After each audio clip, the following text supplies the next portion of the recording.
पानी का महत्व हम सबको पता है। जैसे जल है तो जीवन है, जल के बिना हम जी नहीं सकते। तमाम प्रकार के स्लोगन हमने बचपन में ही पढ़ा था और सुना था। लेकिन पानी बचाने के लिए और बर्बादी को रोकने के लिए हम क्या कर रहे हैं, इसका जवाब शायद किसी के पास नहीं है। हरियाणा में भूजल स्तर रिकॉर्ड 81 मीटर यानी कि लगभग 266 फीट नीचे चला गया है। पिछले एक दशक में लगभग 2 गुना संकट बढ़ा है।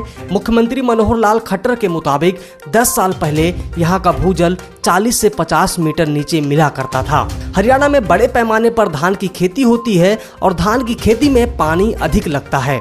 कहा जाता है कि 1 किलो चावल उगाने में 3 से 5 हजार लीटर पानी लगता है। तो आप सोचिए हरियाणा में भूजल का कितना पानी ट्यूबवेल से निकाला गया होगा।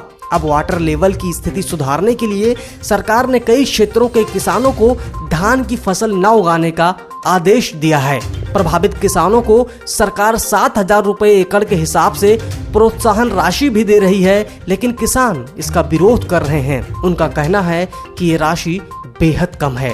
आपको बता दें कि जल संकट के लिहाज से हरियाणा में डार्क जोन बनाए गए हैं और डार्क जोन में शामिल क्षेत्रों में सरकार ने 1 लाख हेक्टेयर क्षेत्र में धान की फसल न बोने का फैसला लिया था। हजारों की संख्या में किसानों ने इसके लिए रजिस्ट्रेशन भी करवाया। इसी के साथ हरियाणा में भूजल रिचार्जिंग के लिए 1000 बोरीवलों का निर्माण करवाया जाएगा। कहा जा रहा है कि एक बोरीवल पर लगभग 1 लाख से अधिक का खर्च आएगा, जिसका 90% हिस्सा सरकार देगी और 10% देंगे किसान। बोरीवल बन जाने के बाद इसे किसानों को उपयोग के लिए सौंप दिया जाएगा। महाराष्ट्र से लेकर चेन्नई और दिल्ली से लेकर हरियाणा तक पानी के लिए मचे हाहाकार ने बता दिया है कि हम अभी नहीं संभले तो बहुत देर हो जाएगी।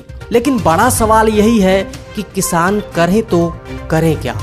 ये तो रही हरियाणा की बात, क्या दूसरे राज्य भी ऐसा कुछ करेंगे? कृषि वैज्ञानिक साकेत कुशवाहा कहते हैं कि नीति आयोग ने धान और गन्ने की फसल पर ठीक चिंता जाहिर की है। जल संकट का सामना कर रहे कृषि आधारित प्रदेशों को यह समझने की जरूरत है कि कैसे ज्यादा पानी वाली फसलें कम की जाएं और किसानों को घाटा भी ना हो। धान की फसल पैदा करने में पश्चिम बंगाल पहले, उत्तर प्रदेश दूसरे और आंध्र प्रदेश तीसरे नंबर पर है। तो सोचिए, पानी का संकट आने वाला नहीं बल्कि आ गया है। हर साल देश के कई क्षेत्रों में सूखा पड़ता है, पीने के लिए पानी नहीं मिल पाता, गांव छोड़कर लोग चले जाते हैं, जानवर प्यासे मर जाते हैं, पेड़ पौधे और फसलें सूख कर बर्बाद हो जाती हैं।